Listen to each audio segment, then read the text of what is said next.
These surveys, which is the most reliable data, are all residents in the United States, and so people consider themselves a resident in the United States.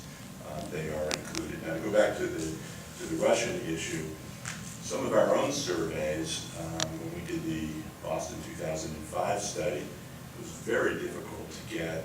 We had like no Russian members in the Boston community. We knew that there were lots of Russian members. So I actually had Masha and the team, we using reverse phone books and so on. We picked out the Russian-sounding names and called people and introduced ourselves in Russian. I didn't do it, but she did it. And all of a sudden we got 90% of the people to respond. Now in that case, in the Boston case, it was interesting.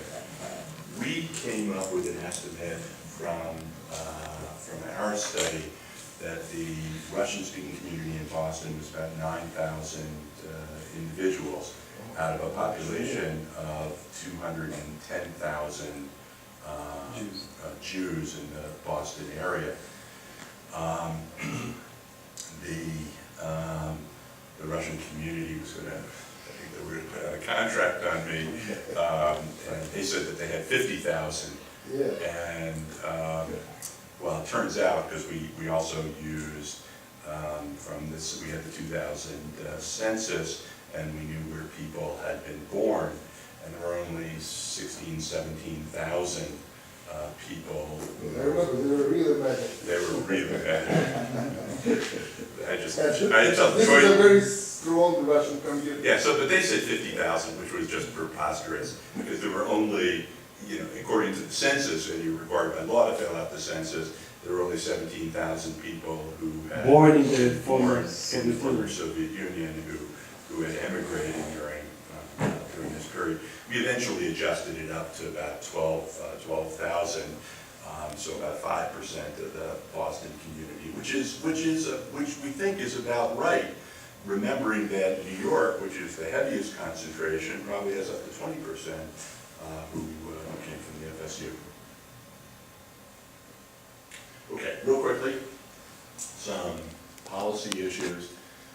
So basically, the U.S. Jewish population is significantly larger than previously estimated, and I'm fully willing to accept the fact that we have underestimated the increase in the population, that there may be closer to 7 million if we take account properly of children, but 6.5 million seems a pretty good number for right now.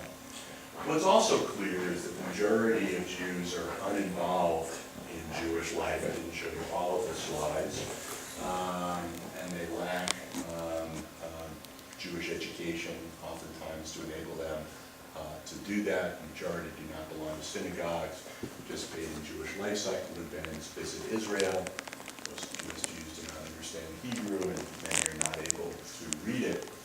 So the challenge is, and apologies if the formatting got screwed up here, but two sets of challenges. One, how does the Jewish community engage all of those who identify as Jewish, say that they're Jewish, who may not currently do anything in the community? Got a huge market out there which we are not tapping.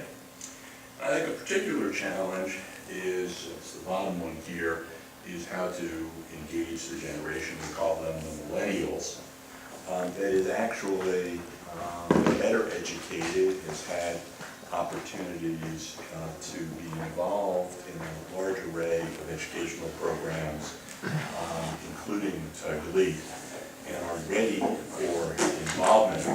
Just to put a point on that, I'll say two things. One is that the millennial generation wants to be Jewish. There's absolutely no doubt about that.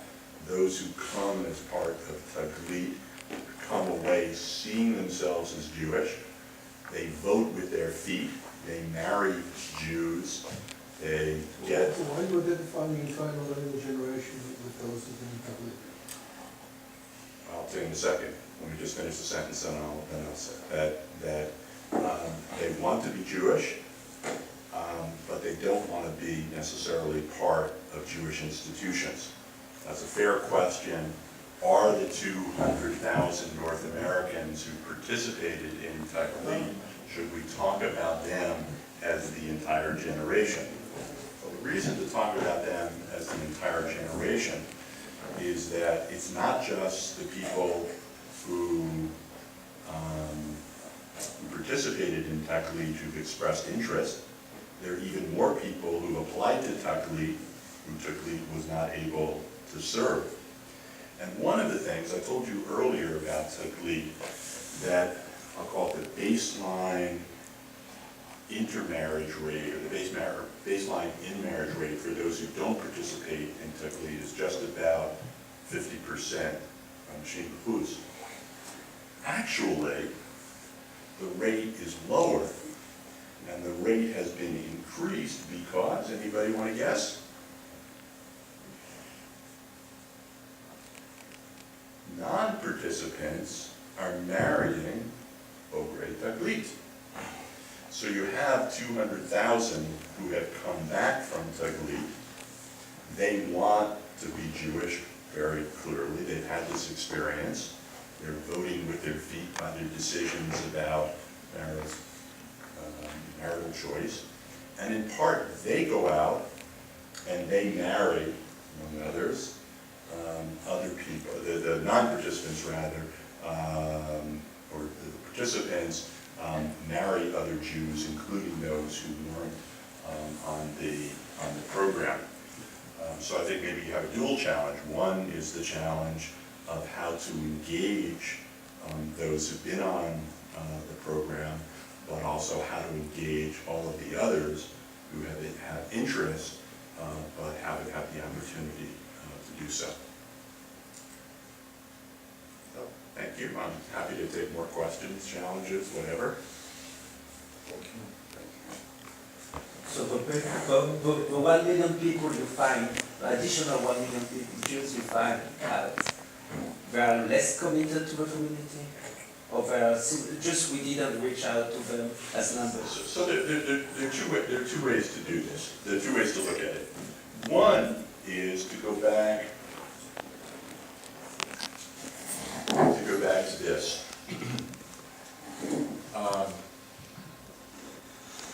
Our study indicates that there's significantly more people who say that their religion is Jewish.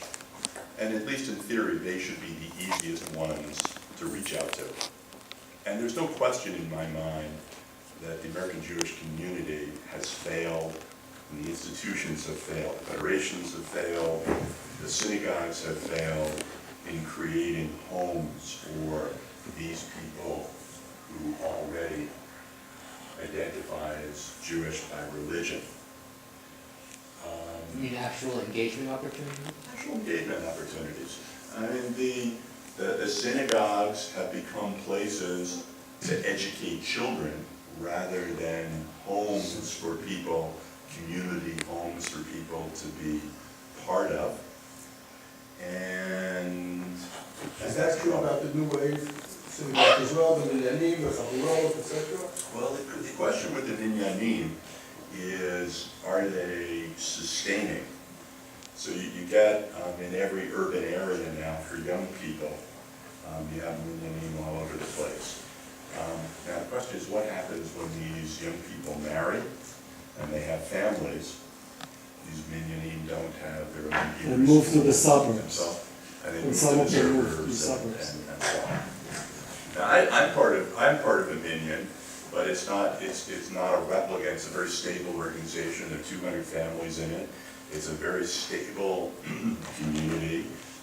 It makes a lot of requirements. We don't have a Rav or any paid staff. Everything is done ourselves. Aval, we have a dozen rabbis and 3 scholars and incredibly knowledgeable people. And so we can Yes, this is not a group of unaffiliated people to whom you need to reach out. Right. Right. So the general question is, how do you reach out to these other people? And if in fact there is such a huge gap in the education, the Jewish education of people, if all that we've done for the majority of people who celebrate Bar and Bat Mitzvah is to teach them how to memorize and lane particular parashah without teaching them other skills of engagement with Jewish life, we have a major educational challenge ahead of us. There are also a set of challenges with Israel. Separately, and I didn't talk about it today, we've been tracking American Jewish attitudes to Israel. Contrast to Beinart, we don't see American Jews as distancing themselves from Israel. On the other hand, that's not to say that that won't happen, and it's clear that American Jews need to be engaged with Israel in different ways than they have, and that's a major challenge. So, thank you. Thank you so much.